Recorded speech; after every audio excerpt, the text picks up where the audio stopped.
Corcoran State Prison rises from the flat expanse of California's Central Valley like a fortress dropped into farmland. From the highway, it looks almost out of place, long concrete walls, razor wire glinting under an unforgiving sun, watchtowers standing still against endless sky. To passing drivers, it's just another state facility, another name on a sign. But behind those walls is a world shaped by rules most people never see, where power does not always come from authority, and silence often speaks louder than noise. When Corcoran opened in 1988, it was introduced as a solution. California's prison system was overcrowded, volatile, and struggling to contain a growing population of inmates classified as high risk. Corcoran was designed to change that. It would be modern, controlled, fortified. A place built to hold men considered too dangerous, too influential, or too disruptive for other institutions. On paper, it was a model of order. In reality, it became something else entirely. From the beginning, Corcoran carried a contradiction at its core. It was built in one of the quieter regions of the state, surrounded by agricultural towns where life moved slowly and predictably. Yet the men sent inside its walls came from the most violent corners of California's criminal landscape. Rival gang leaders. Long-term inmates with reputations that stretched across decades. Individuals whose influence followed them wherever they were housed. Former officials have since acknowledged what planners underestimated: when you concentrate power, you don't eliminate it, you intensify it. Inside Corcoran, authority exists on multiple levels. There is the official hierarchy: wardens, captains, lieutenants, correctional officers. And then there is the unofficial structure, one built through allegiance, fear, reputation, and unspoken rules. This second system doesn't appear in policy manuals, but it governs daily life just as effectively. To understand Corcoran, you have to understand how that system forms. Prison gangs in California are not random groups. They are highly structured organizations with histories that reach far beyond a single yard or facility. Affiliations are often based on geography, race, or long-standing alliances formed decades earlier. Inside Corcoran, these groups did not disappear under surveillance cameras and lockdown procedures. They adapted. Communication became subtle. A glance held too long. A gesture made while passing another inmate. A message concealed inside legal paperwork. Even silence could be deliberate. These were not chaotic environments ruled by constant violence. They were controlled ecosystems, where outbreaks of conflict were often calculated rather than spontaneous. Officers who worked Corcoran during its early years described an atmosphere that felt heavy even on calm days. The yards might look orderly. Movement might appear routine. But beneath that surface was constant tension, an awareness that peace was temporary. One retired correctional officer later described it this way: "You could feel when something was coming. Not because people were yelling, but because they stopped." Corcoran's design reflected the thinking of its time. Reinforced housing units. Segregated yards. Elevated towers with clear lines of sight. The belief was that technology and structure could impose control. And for a while, it seemed to work. Incidents were logged, procedures followed, reports filed. But control is not the same as stability. As inmate populations shifted, Corcoran began housing individuals with significant influence inside the prison system, people whose reputations alone could alter behavior around them. When one such inmate arrived, officers sometimes noticed subtle changes almost immediately. Conversations quieted. Movement patterns shifted. Even seasoned staff became more alert. It wasn't about fear of violence alone. It was about anticipation. According to oversight reports and investigative journalism from the years that followed, Corcoran became a place where conflicts from other prisons echoed inward. An incident hundreds of miles away could ripple through the facility days or weeks later. Decisions made elsewhere carried consequences inside Corcoran's walls. This interconnectedness made the prison uniquely volatile. Administrators attempted to counterbalance that reality with lockdowns, reclassifications, and increased monitoring. But every measure introduced new pressures.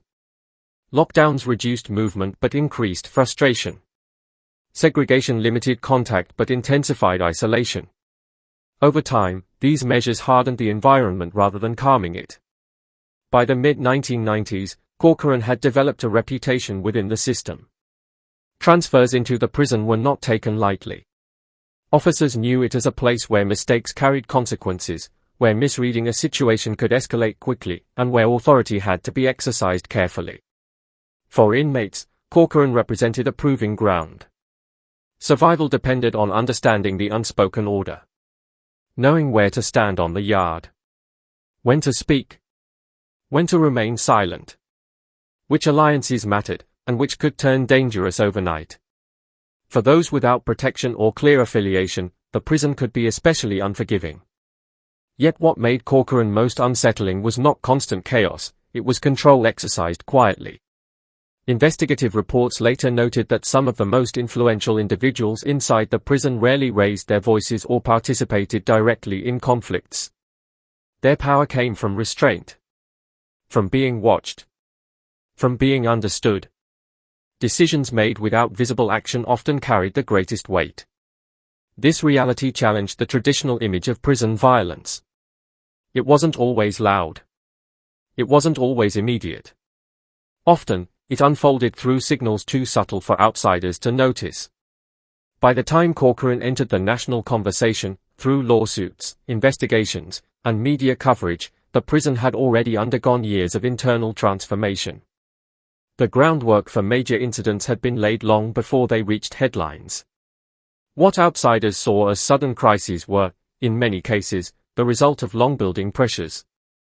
And that brings us to the moment when Corcoran's fragile balance began to shift. Not with a riot. Not with alarms. But with silence.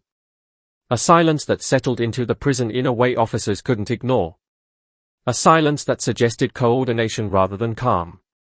A silence that hinted at something moving beneath the surface, something planned, something waiting. This was not the first time Corcoran had gone quiet. But it felt different. Veteran staff later recalled the sensation clearly. The way inmates stayed alert even while seated. The way normal routines lost their rhythm. The way eyes followed movements more closely than usual. These were signs that experience had taught them not to dismiss. Inside Corcoran, silence was never empty. It was a language. And as the prison moved forward into one of the most consequential periods in its history, that language would shape everything that followed, from internal power struggles to an event that would later be remembered as the Blackout. But before that moment arrived, before systems failed and questions emerged that no official report could fully answer, Corcoran was already becoming what it would be known for most. A place where control was constantly tested. Where order was always temporary. And where the absence of noise could be the most dangerous sound of all. By the time the sun rose over California's Central Valley, Corcoran State Prison was already awake, not with movement, but with awareness. Inside a place like Corcoran, mornings don't begin with alarms or announcements. They begin with calculations. Every inmate, from the newest arrival to the longest-serving lifer, wakes up asking the same silent questions: who moved overnight? Who's watching? Who's waiting?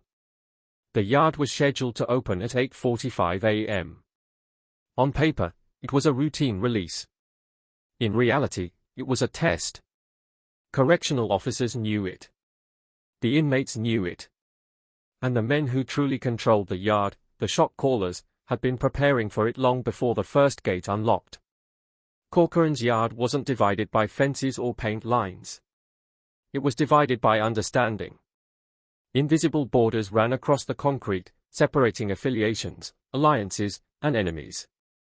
Cross the wrong line, stand in the wrong place, or even make eye contact with the wrong person, and the consequences could arrive without warning. Officers referred to it as dynamic security. Inmates called it survival. From the tower, the yard looked calm. Men stretched near the pull-up bars. Others paced the perimeter track.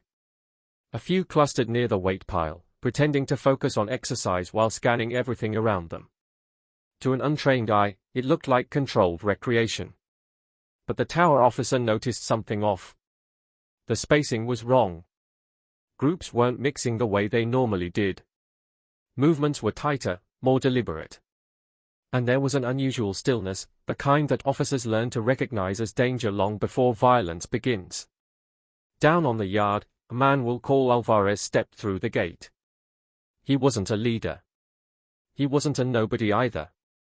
Alvarez existed in the worst possible space inside a level 4 prison, visible, but unprotected. Transferred weeks earlier, he carried the quiet weight of unfinished business. Court records would later show he had refused internal directives at a previous facility, an act that might seem insignificant on the outside, but inside California's prison system, refusal is remembered. Refusal creates debt.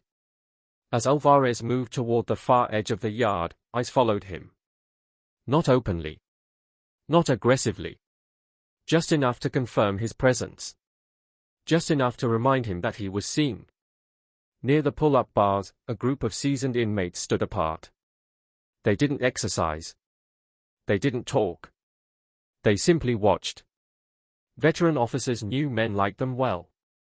These were not fighters. These were organizers. Men whose authority didn't come from strength, but from influence. They rarely got involved directly. When they did, it meant something had already gone wrong. One of them lifted his chin slightly. To most people, it would have looked like nothing. Inside Corcoran, it was a signal. Across the yard, another inmate shifted position, stepping into Alvarez's path without fully blocking it. A second man mirrored the movement from the opposite side. Not a confrontation. Not yet. Just positioning. From the tower, the officer's hand tightened around his radio. "Yard staff, maintain awareness," he called quietly. Down below, Alvarez felt it. That sensation, the sudden awareness that the space around you has narrowed, is one many former inmates describe in interviews. It's the moment when instinct takes over, when you realize that the yard isn't neutral anymore. He slowed. That was his first mistake. Another inmate approached, older, heavier, marked by years inside. We'll call him Ramirez. Ramirez didn't rush. He didn't threaten. He stopped just close enough to be heard. "You messed up," Ramirez said calmly. Alvarez didn't respond. Silence inside prison culture is never empty. It's a choice. And every choice carries meaning. Around them, movement stalled. Conversations dropped. Nearby inmates subtly adjusted their positions, creating space, not to intervene, but to observe. Violence inside Corcoran rarely draws a crowd. It creates distance. Ramirez leaned closer, lowering his voice. "They want you handled." That word, handled, appears repeatedly in court filings and gang intelligence reports. It doesn't always mean death. But it always means punishment. Alvarez glanced toward the fence, then toward the tower. Officers were watching. But officers don't stop politics. For a moment, it looked like Ramirez might step back. Like the exchange might end quietly. Then someone else moved. From the opposite side of the yard, another man approached, not aligned with Ramirez's group. We'll call him Davis. Davis had his own history. His own rivalries. And more importantly, his own reasons for disrupting whatever was unfolding. Gang intelligence reports later suggested that Davis's faction stood to benefit from chaos, not because they cared about Alvarez, but because instability weakens leadership.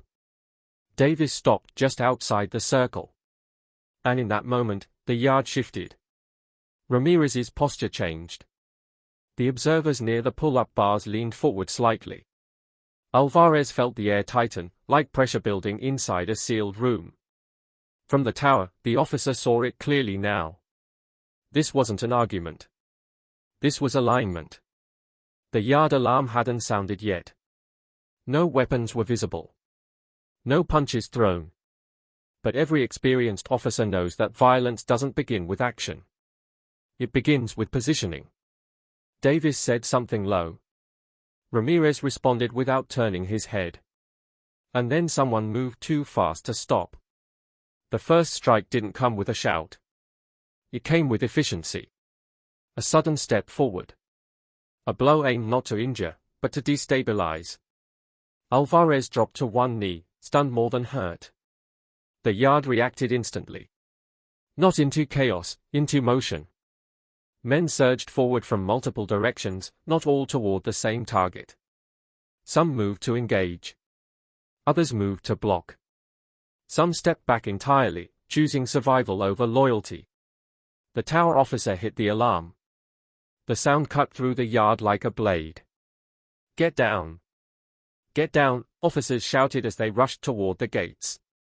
But commitment had already been made. What followed would later be described in reports as a multi-party disturbance, a clinical phrase that failed to capture the reality. The yard wasn't exploding randomly. It was unfolding according to rules only the inmates fully understood. And at the center of it all, Alvarez tried to stand.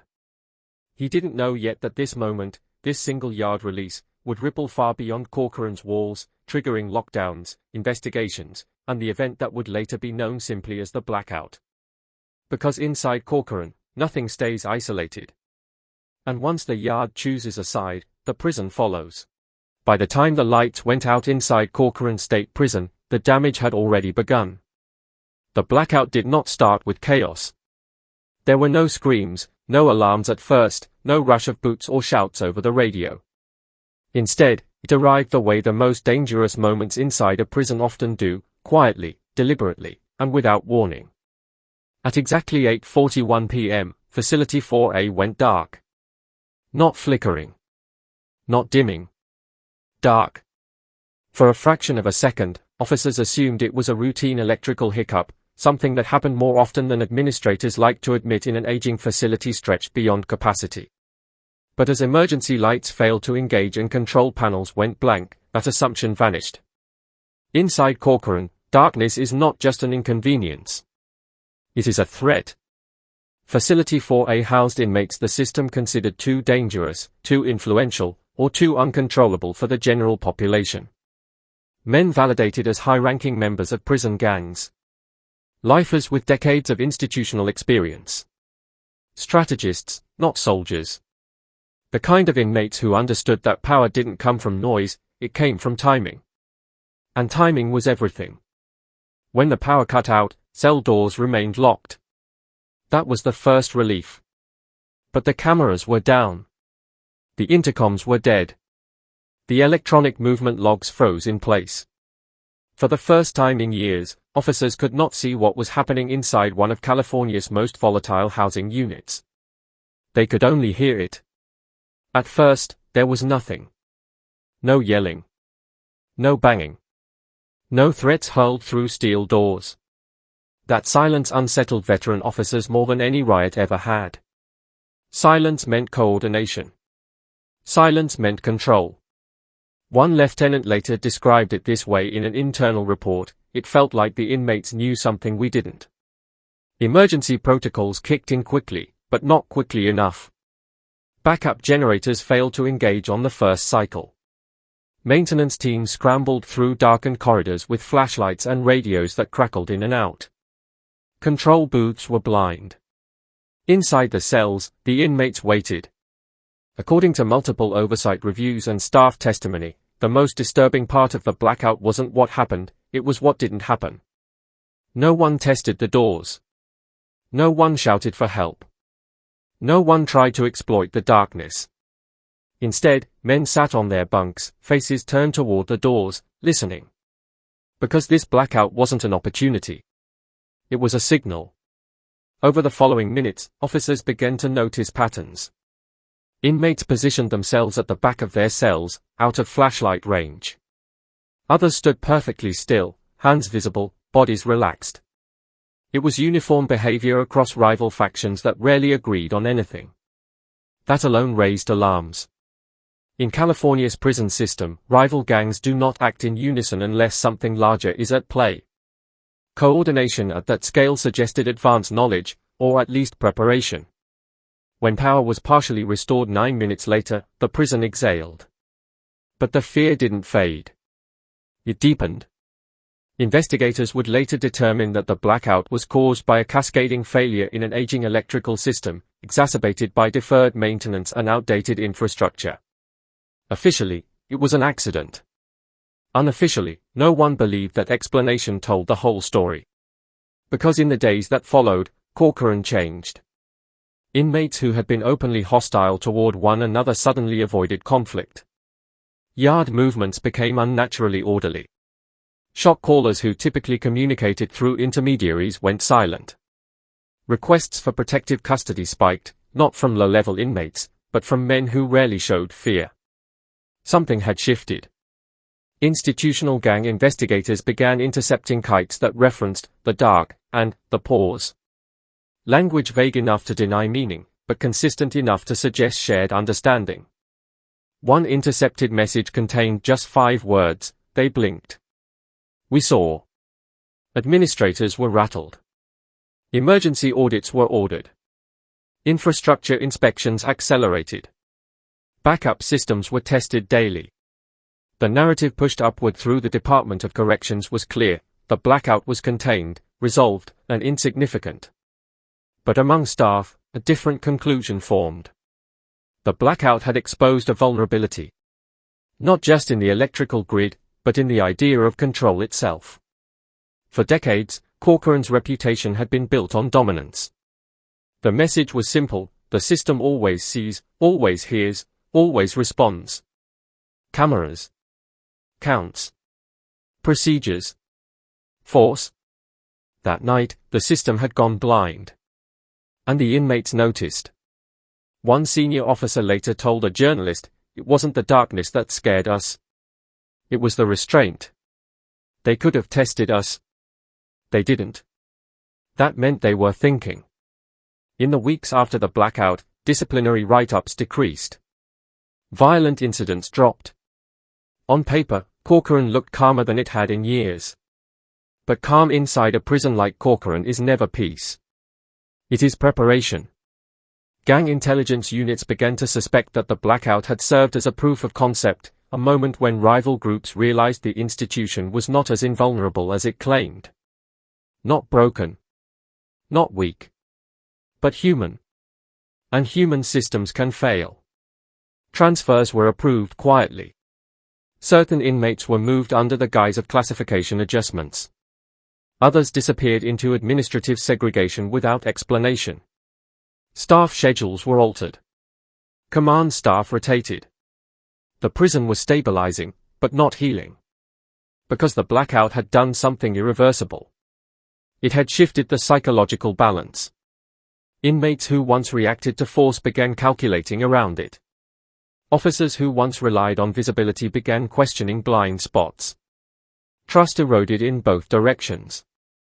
Years later, when Corcoran would again appear in headlines tied to violence, lawsuits, and systemic failures, investigators would trace a line back to that night. Not as the cause, but as the moment everyone realized what was possible. The blackout did not free anyone. It did not open doors. It did not spark a riot. What it did was more dangerous. It reminded the most disciplined, most organized inmates in California's prison system that control was not absolute. And once that realization exists, it cannot be erased. Corcoran returned to routine. Counts resumed. Lights stayed on. Cameras watched. But beneath the concrete and razor wire, something remained altered. A memory. A calculation. A quiet understanding that even the strongest institutions depend on systems, and systems can fail. And in a place where power is measured not by force, but by patience, that knowledge was enough.